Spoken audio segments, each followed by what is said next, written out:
أعوذ بالله من الشيطان الرجيم. بسم الله الرحمن الرحيم. ألف لام ميم. ذلك الكتاب لا ريب فيه هدى للمتقين الذين يؤمنون بالغيب ويقيمون الصلاة ومما رزقناهم ينفقون والذين يؤمنون بما أنزل إليك وما أنزل من قبلك وبالآخرة هم يوقنون أولئك على هدى من ربهم وأولئك هم المفلحون. صدق الله مولانا العظيم. الف لام میم. اللہ اعلم بمرادہ، اللہ ہی اس کے معنی اور مراد کو خوب جانتا ہے۔ ذالک الکتاب لا ریب فیہ ھدی للمتقین، یہ ایسی کتاب ہے کہ ہدایت ہے واسطے ان لوگوں کے جو اپنے دل میں حق کو طلب کرنے کی خواہش رکھتے ہیں۔ لا ریب فیہ، ان کے لیے اس کتاب میں ہدایت ہونے میں کوئی شک نہیں۔ الذین یؤمنون بالغیب، وہ لوگ جو ایمان لاتے ہیں بن دیکھے اللہ پر۔ ویقیمون الصلاۃ، نماز قائم کرتے ہیں۔ ومما رزقناہم ينفقون، اور اس میں سے جو ہم نے ان کو دیا خرچ کرتے رہتے ہیں۔ والذین یؤمنون بما انزل الیک، اور وہ لوگ ایمان لاتے ہیں اس کتاب پر جو نازل کی گئی محمد الرسول اللہ صلی اللہ علیہ وسلم کی طرف۔ وما انزل من قبلک، اور ان کتابوں پر جو آپ سے پہلے رسولوں نبیوں پر نازل کی گئیں۔ وبالآخرۃ ہم یوقنون، اور وہ آخرت کے ساتھ یقین رکھنے والے ہیں۔ اولئک علی ھدی من ربہم، یہی لوگ ہدایت پر ہیں اپنے رب کی طرف سے۔ وَأُولَئِكَ هُمُ الْمُفْلِحُونَ، اور یہی وہ لوگ ہیں جو کامیابی کو حاصل کرنے والے ہیں۔ سامعین، درس قرآن لفظ لا ریب کے معنی کے بیان کے اندر جاری ہے کہ لا ریب فی کے معنی ہم نے 3 کیے تھے۔ ایک معنی یہ کیا تھا کلک النفس و اضطرابها، کہ یہ ایسی کتاب ہے کہ جو انسان کے دل کو مطمئن کرنے والی اور انسان کے دل سے بے چینی اضطرابی کو دور کرنے والی۔ اور اس پر میں نے کئی ساری مثالیں اور کئی سارے واقعات کی طرف مختصراً اشارہ کیا تھا کہ یہ ایک ایسی کتاب ہے کہ دنیا کا کوئی انسان جس کے دل کے اندر انابت ہے، حق کو قبول کرنے کی صلاحیت اور خواہش ہے، جب اس کتاب کو صدق دل سے اخلاص نیت سے حق کی طلب رکھنے والا پڑھتا ہے تو یقیناً اس کتاب پر مطمئن ہو جاتا ہے اور متفق ہو جاتا ہے۔ مگر شرط وہی ہے جو بات کہہ رہا ہوں کہ انسان کے دل کے اندر ضد اور عناد نہ ہو۔ بغیر ضد و عناد کے، بغیر کسی جھگڑے فساد کے اس کتاب کو فیصل مان لیا جائے تو اللہ نے اس قرآن کا نام مہیمن بھی رکھا ہے۔ کیا؟ مہیمن۔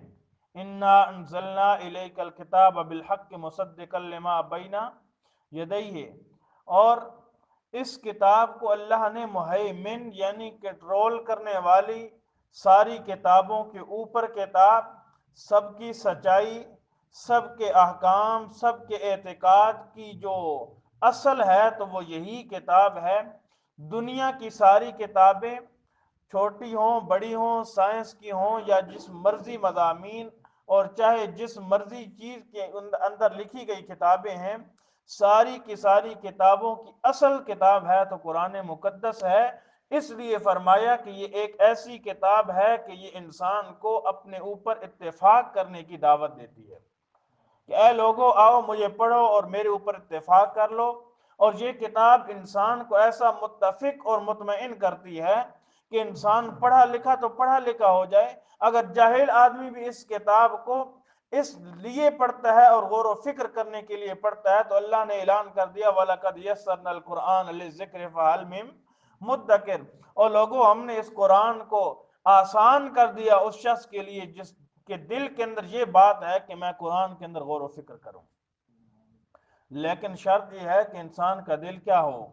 منیب ہو، صدقے دل سے انسان کتاب قرآن کو پڑھنے والا ہو۔ لیکن ایک بات یہ بھی ہے کہ اس کتاب کو انسان مانتا تو ہے، لیکن اس کے دل کے اندر اور کتابوں کی بڑی اہمیت ہے، اس کے دل کے اندر اور مولویوں کی بڑی اہمیت ہے، اس کے دل کے اندر اپنے پیر و مرشد کی بڑی اہمیت ہے، تو وہ انسان بھی قرآن نہیں پڑھ سکتا، وہ انسان بھی قرآن مقدس سے اتفاق نہیں کر سکتا، وہ انسان بھی قرآن مقدس سے اپنا وہ صحیح راستہ حاصل نہیں کر سکتا۔ اس لیے کہ قرآن کو انسان کے لیے یہ بات ضروری ہے کہ اس کو سب سے مقدم رکھنا ہوگا، اس لیے کہ یہ جو قرآن ہے، یہ جو دین ہے، یہ جو اسلام ہے اور یہ جو صراط مستقیم ہے، یہ نازل کیا گیا ہے تنزیل من رب العالمین کی طرف سے، اور جتنے بھی علم ہیں، جتنی بھی کتابیں ہیں، جتنی بھی مخلوقیں ہیں، سب کے پاس علم جو ہے ان کے پاس مخلوق کا علم ہے، کسی نے کسی استاد سے پڑھا ہے، کسی نے کسی استاد سے پڑھا ہے، مگر اس کے اندر جو بات بھی اللہ نے نازل کی ہے وہ اللہ کی اپنی کلام ہے، اور یہ کلام انسان کو سب سے آگے اور مقدم رکھنی ہوگی، تب انسان جا کر صحیح راستے پر آئے گا۔ اگر اس کا مرشد ہے تو اس کو مرشد کو بھی جانچنا ہوگا اور پرکھنا ہوگا قرآن مقدس پر، اس کے پاس گھر میں باہر میں جہاں بھی اس کے پاس کتابیں آ رہی ہیں، پڑھ رہا ہے، لکھ رہا ہے، سن رہا ہے، تو اس کو چاہیے کہ ساری کی ساری کتابوں کو پرکھے تو اس قرآن مقدس کے اوپر کہ دیکھے کہ یہ قرآن مقدس کس بات کی تعلیم دیتا ہے اور کس مسئلے کی طرف رہنمائی کرتا ہے۔ ہاں اگر کہے کہ میں مولوی صاحب کی بات بھی نہیں چھوڑ سکتا، امام صاحب کی بات بھی نہیں چھوڑ سکتا، رشتہ داری کی بات بھی نہیں چھوڑ سکتا، تو پھر انسان راہ راست پر نہیں آ سکتا، وہ انسان پھر منافقین کی طرح ہو سکتا ہے لیکن مخلص اور موحد نہیں ہو سکتا۔ مخلص اور موحد وہی انسان ہوگا جس کے دل کے اندر وہی بات آ جائے، وہی بات آ جائے قرآن مقدس جس کی دعوت دیتا ہے۔ اور قرآن مقدس کیا کہتا ہے؟ قرآن مقدس کہتا ہے کہ اے لوگو اللہ کو مانو تو وحدہ لا شریک مانو، اللہ کو مانو تو ایک ایسی صفات کے ساتھ مانو جو اللہ ہی کی ہیں اور اللہ ہی کے ساتھ خاص کر کے مانو۔ قرآن مقدس جو بات کہتا ہے اس کے اندر دو رنگی نہ قرآن کرتا ہے نہ کسی کو کرنے دیتا ہے۔ قرآن مقدس کے اندر آپ جہاں کہیں کوئی مضامین لے لیں مضمون پڑھنے کے لیے، آپ اس کو پڑھیں، اس کے اندر قرآن مقدس ایک ہی راہ اختیار کرتا ہے، دو راہیں اختیار نہیں کرتا، اس لیے کہ انسان کو کتاب یہ ایسی بات اور ایسے راستے کی طرف لانا چاہتی ہے جس راستے سے انسان کا دل کیا ہو جائے؟ مطمئن ہو جائے۔ جب قرآن ہی انسان کو دو تین چار راستوں کی طرف رہنمائی کرنے لگ جائے تو پھر انسان مطمئن ہو سکتا ہے؟ نہیں ہو سکتا نا۔ انسان جو واقعہ پڑھے گا تو انسان کو ایک ہی راہ ملے گی، انسان جو مضمون پڑھے گا تو انسان کو ایک ہی راہ ملے گی، انسان جو آیت پڑھے گا سمجھے گا تو انسان کو ایک ہی راہ بتلائے گا قرآن مقدس، دو راہوں کی طرف انسان کی رہنمائی نہیں کرے گا، ایک ہی راستے کی طرف۔ ہاں غلط راستے کی رہنمائی کرے گا، کہے گا کہ اے انسان اگر تو اس راستے پر چل پڑا تو پھر تیری سزا بھی یہی ہے، ہاں اس کا انجام بھی بتلائے گا اور صحیح راستے کی طرف رہنمائی بھی کرتا ہے، پھر ان کا انعام یافتہ ہونا بھی بتلاتا ہے۔ کیسے بتلایا؟ ماقبل صورت کے اندر یہی مضمون ذہن کے اندر رکھو کہ قرآن مقدس نے کہا ایاک نعبد و ایاک نستعین، لوگو اللہ کی عبادت کرو یعنی اللہ سے مانگو، اس لیے کہ یہ گستاخوں کا راستہ نہیں ہے، یہ صراط مستقیم راستہ ہے، صراط الذین انعمت علیہم، اور یہ ان لوگوں کا راستہ ہے جن پر اللہ نے کیا کیا ہے، انعام کیا، جن کے اوپر اللہ نے انعام کیا وہ انسان، وہ لوگ غیر المغضوب بھی نہیں ہیں ولا الضالین بھی نہیں ہیں، یہ سیدھے راستے کی طرف رہنمائی کی، پھر اس کا انجام بھی اچھا بتلایا، فرمایا جو اس راستے پر چلنے والے ہیں اللہ نے ان کو انعام یافتہ بنا دیا۔ اور یہ کتاب انسان کو اس بات کی طرف بھی دعوت دیتی ہے کہ لوگوں کبھی بھی ذہن کے اندر یہ بات نہ آئے کہ اس کتاب کے اندر شک ہو سکتا ہے، اس کتاب کے اندر عیب ہو سکتا ہے، اس کتاب کے اندر کوئی باطل چیز آ سکتی ہے، فرمایا کچھ بھی نہیں ہو سکتا، لا ریب فی، نہ اس کے اندر اضطراب ہے، نہ اس کے اندر شک ہے، نہ اس کے اندر باطل کی کوئی چیز، باطل کی طرف سے آنے کا کوئی گمان ہے کہ یار یہ قرآن تو ٹھیک ہے لیکن اس کے اندر شاید کسی نے رد و بدل کر دی ہو، فرمایا نہیں نہیں، ساری باتوں کو دل سے نکال دو، جب ساری باتیں دل سے نکل جائیں گی تو فرمایا پھر تم منیب بن جاؤ گے، جب منیب بن جاؤ گے تو اللہ فرماتے ہیں ہدن، تمہارے لیے میں نے اس کو کیا بنا دیا، ہدایت بنا دیا۔ اور متقی، یہاں پر قرآن مقدس نے انسان کے لیے اس کتاب کا آخری نتیجہ بیان کیا، حالانکہ قرآن مقدس ہدایت ہے کس کے لیے ہے، جو بھٹکا ہوا ہے، لیکن قرآن کیا کہتا ہے، ہدی للمتقیوں کے لیے ہدایت ہے۔ متقی تو پہلے سے کیا ہے، متقی ہے، ہدایت یافتہ ہے، پھر قرآن کہتا ہے کہ میں نے، اللہ کہتے ہیں کہ میں نے قرآن کو کیا بنا دیا، متقیوں کے لیے ہدایت بنا دیا۔ اس کا جواب یہی ہے کہ ایک بچہ حفظ کرنا شروع کرتا ہے یا کوئی مولوی بننا شروع کرتا ہے، ابھی تک وہ مولوی نہیں بنتا، ابھی تک وہ حافظ نہیں بنتا، لیکن آپ اس کو پہلے ہی سے کیا کہنا شروع کر دیتے ہو، حافظ صاحب، مولوی صاحب۔ اللہ فرماتے ہیں جو میرا بندہ اس کے ساتھ جڑ گیا نا تو وہ متقی بن گیا، جو بندہ اس قرآن کے ساتھ جڑ گیا وہ متقی بن گیا۔ اور فرمایا متقی اس کو نہیں کہتے جس کا بڑا جبہ ہو، ہاں، جس کی بہت بڑی پگڑی ہو، جس کا بہت بڑا امامہ ہو، وہ متقی ہے ہماری نظروں میں۔ متقی کسے کہتے ہیں، کسی کے پاس بڑا مال و دولت ہو، کسی کا اچھا نسب ہو، کسی کا اچھا خاندان ہو، وہ متقی ہے نہیں۔ فرمایا متقی کون ہے، آؤ سنو، فرمایا یا ایھا الناس اعبدوا ربکم الذی خلقکم والذین من قبلکم لعلکم تتقون، او لوگو اللہ کی عبادت کرنے والے بن جاؤ، ایک رب کی عبادت کرنے والے بن جاؤ، تو کیا بن جاؤ گے، متقی بن جاؤ گے۔ تقوی کے 4 درجے ہیں، کتنے، 4 درجے ہیں، انسان متقی بن جاتا ہے۔ سب سے پہلا درجہ یہ ہے انسان کے متقی ہونے کا کہ انسان کفر سے بچنے والا، شرک سے بچنے والا، بدعت سے بچنے والا، الحاد سے بچنے والا، یہ جتنے بھی کفریات ہیں، جتنی بھی بدعات ہیں، سب سے بچنے والا انسان تقوی کا پہلا درجہ حاصل کر لیتا ہے۔ اور آج ہمارے نظروں کے اندر جو بدعات بھی کرے، شرک بھی کرے، کفریات بھی اپنے منہ سے بولے، لیکن اس کی امامے کو دیکھ کر، اس کے مدرسے کو دیکھ کر، اس کی مسجد کو دیکھ کر، اس کے پارٹی اور اس کے دھڑے کو دیکھ کر، اس کی عوام کو دیکھ کر، اس کی جماعت کو دیکھ کر ہم کہتے ہیں بڑا متقی ہے، اس کے ماننے والے بہت ہیں، بڑا متقی ہے، اس کے ساتھ بڑے لوگ ہیں، بڑی نیک کی باتیں کرتا ہے۔ نہیں نہیں میرا دوست، امیر المؤمنین تب بنے گا جب اللہ سے شرک نہیں کرے گا، اللہ کے ساتھ کفر نہیں کرے گا، درباروں میں سجدہ بھی کرے تو پھر ریاست مدینہ کیسے بن سکتی ہے، پھر امیر المؤمنین کیسے بن سکتا ہے، جب قبروں کے سامنے سجدہ بھی کرے تو پھر متقی کیسے بن سکتا ہے، جب ناچ گانے والے اس کے اپنی محفلوں کے اندر ہوں تو پھر کیسے متقی بن سکتا ہے، پھر وہ سو نہیں ہزار اسلام کی باتیں کرے لیکن شرک کرتا ہے تو متقی۔ اس لیے کہ تقوی کے لیے انسان کو سب سے اول درجہ کون سا ہے، شرک سے بچنا، کفر سے بچنا، بدعات سے بچنا، الحاد سے بچنا، یہ سب سے پہلا درجہ ہے۔ اور دوسرا درجہ انسان کے لیے کہ انسان اگر متقی بننا چاہتا ہے تو پھر انسان بڑے بڑے گناہوں کو چھوڑ دینا، کبیرہ گناہ جتنے بھی ہیں انسان چھوڑ دے۔ کبیرہ گناہ الکبائر بالاشراک وحقوق الوالدین وقتل النفس وزیادت الزور۔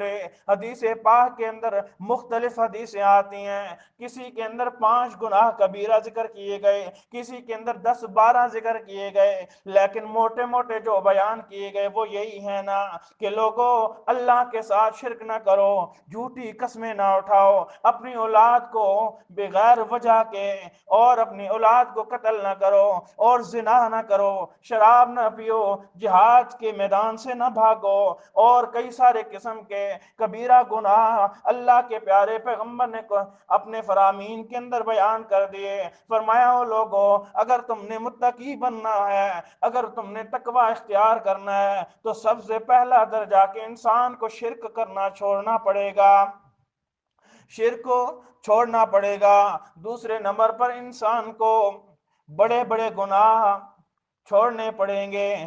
تیسرا درجہ فرمایا انسان کو صغیرہ گناہ بھی کیا کرنے پڑیں گے، چھوڑنے پڑیں گے۔ چھوٹے موٹے گناہ جن کو ہم گناہ ہی نہیں سمجھتے، جن کو ہم گناہ ہی نہیں سمجھتے، کسی کا مذاق بنا دینا، کسی کی کوئی چیز چرا لینا تنگ کرنے کے لیے، فرمایا چھوٹے گناہ بھی کیا کر دینا، چھوڑ دینا۔ فرمایا تیسرا درجہ انسان تقوی کا حاصل کر لیتا ہے۔ چوتھا درجہ وہ ہے تقوی کا، انسان مشتبہ چیزیں بھی کیا ہے چھوڑ دے، مشتبہ چیزیں بھی کیا ہو چھوڑنے والا۔ یہ 4 درجے ہیں کس کے، تقوی کے، کہ انسان متقی بن جاتا ہے۔ اور آج ہمارے اندر شرک بھی پایا جاتا ہے، کفر بھی پایا جاتا ہے، بدعات بھی پائی جاتی ہیں، رسومات بھی پائی جاتی ہیں، لیکن ہم اپنے آپ کو متقی کہتے ہیں، ہم اپنے آپ کو بڑا پرہیزگار کہتے ہیں، بڑا نمازی کہتے ہیں۔ نمازیں پڑھ، حج کر، صدقے کر، زکوٰۃ دے، سارے کے سارے گناہ کرتا چلا جا، مگر متقی تقوی سے ہے نا۔ اصل بات یہ ہے نا کہ جب کوئی عربی کا لفظ آ جائے نا اجمیوں کے پاس، اس کا صحیح دھواں نکالتے ہیں۔ پھر آج ہمارے ہاں پھر جو ملنگ ہوتا ہے ہم اس کو متقی کہتے ہیں، جو شرابی ہوتا ہے اس کو ہم متقی کہتے ہیں، جو سید جس نے سالہ سال نمازیں نہیں پڑھی، جس نے نہایا نہیں ہے کبھی، ہم اس کو کیا کہتے ہیں، متقی کہتے ہیں۔ متقی قرآن سے پوچھو متقی کیسے کہتے ہیں؟ ہم نے تو اپنے معاشرے کے اندر جس کو دیکھا، جس کے پاس لوگ آ رہے ہیں، جس کے سامنے جھک رہے ہیں، جس کا نام لے رہے ہیں، جس کی تعریفیں کر رہے ہیں، ہم نے اس کو متقی کہہ دیا۔ متقی وہ نہیں ہے، متقی سب سے پہلا درجہ شرک سے پاک ہو، نہ خود شرک کرے نہ کسی کو شرک کرنے کی دعوت دے۔ اور آج جتنے بھی شرک کے اڈے ہیں، ہم نے جن کو جتنا متقی بنایا ہوا ہے، سارے کے سارے خود بھی شرک کرتے بھی ہیں، کرواتے بھی ہیں۔ وہ انسان کیسے متقی بن سکتا ہے؟ فرمایا سب سے پہلے انسان متقی بنے گا، اس کتاب کے ساتھ جڑے گا تو انسان کو سب سے پہلے کیا کرنا پڑے گا، شرک چھوڑنا پڑے گا۔ شرک چھوڑ دیا تو انسان کیا بن گیا، متقی بن گیا۔ یہی ہے انسان کے لیے کافی کہ انسان شرک چھوڑ دے۔ اللہ نے بھی انسان کو متقی بننے کے لیے یہی کہا کہ انسان اگر تو نے شرک چھوڑ دیا نا، دنیا کے سارے گناہ تو کرتا رہا، وَيَغْفِرُ مَا دُونَ ذَلِكَ لِمَن يَشَاءُ، اگر چاہوں گا تو سارے گناہ کیا کر دوں گا، بخش دوں گا، لیکن ان اللہ لا یغفر ان یشرک، شرک والا گناہ پتہ چلتا ہے کہ جو انسان شرک کرتا ہے، متقی تو متقی رہا، وہ مومن بھی نہیں ہے۔ جب مومن نہیں ہے تو پھر متقی کہاں سے آ گیا؟ اس لیے جو انسان شرک نہیں کرتا، میں کہتا ہوں اس زمانے میں سب سے بڑا متقی وہی ہے۔ جو انسان اس فتنے کے دور کے اندر اور اس ضلالت اور اس گمراہی اور اس اندھیرے کے دور کے اندر جو انسان اللہ کو وحدہ لا شریک حق سچ مانتا ہے، اس سے بڑا متقی کوئی نہیں ہے۔ اس لیے انسان کو چاہیے کہ ہر وقت انسان اللہ کو وحدہ لا شریک مانے بھی، سمجھے بھی، اعتقاد بھی رکھے، اور یہی انسان متقی ہے۔ لیکن ہماری نظروں کے اندر وہی متقی ہے جو نہایا نہیں، جس نے نمازیں نہیں پڑھی، جس کے ہاتھ کے اندر کنگن ہے، جس کے منہ پر داڑھی نہیں ہے، اور بڑی بڑی مونچھیں رکھی ہوئی ہیں، بڑے بڑے بال ہیں، بڑی بڑی زلفیں رکھی ہوئی ہیں، جس نے زلفوں کا بھی بالکل بیڑا نکالا ہوا ہے، وہ ہمارے ہاں وہ متقی ہے۔ اور سب سے بڑا متقی وہ ہے جس کی وجود پر بالکل ایک کپڑے کی ٹاکی بھی نہیں ہے، وہ بہت پہنچا ہوا ہے۔ پیر صاحب گالیاں بھی نکالتے ہیں، کہتا ہے جی پیر صاحب نے ہمیں گالیاں نکالی۔ اس لیے یہ جو اپنے معاشرے کے اندر، اپنے ماحول کے اندر جن کو تم نے بہت بڑا متقی، پرہیزگار، امام، مولوی جو بنایا ہوا ہے، وہ متقی نہیں ہے۔ متقی وہی ہے جو انسان اللہ سے ڈرتا ہے، اللہ کو وحدہ لا شریک مانتا ہے اور اللہ کو شرک سے پاک مانتا ہے، اس لیے وہی انسان متقی ہے۔ اور متقی جو ہم نے بنائے ہوئے ہیں وہ متقی نہیں ہیں۔ اور اس کے علاوہ بہت ساری تعریفیں تقوی کی گئی ہیں، لیکن صحیح تعریف اور جو میں نے آپ کے سامنے بیان کر دی وہ یہی ہے کہ انسان شرک سے بچنے والا کیا ہے؟ متقی ہے۔ اتنی باریکیوں کے اندر آج وہ جو اپنے آپ کو متقی کہتے ہیں وہ بھی نہیں جانتے، ہم کیسے آپ کو بتائیں اور آپ وہ عمل کریں۔ اس لیے سب سے بڑا انسان متقی وہی ہے جو کیا کرے؟ شرک سے بچ جائے۔ شرک سے بچنے والا وہ انسان کیا ہے؟ متقی ہے۔ بدعات سے بچنے والا متقی ہے۔ اللہ ہم سب کو اسی تقوی کے درجے پر قائم رہنے کی توفیق عطا فرمائے۔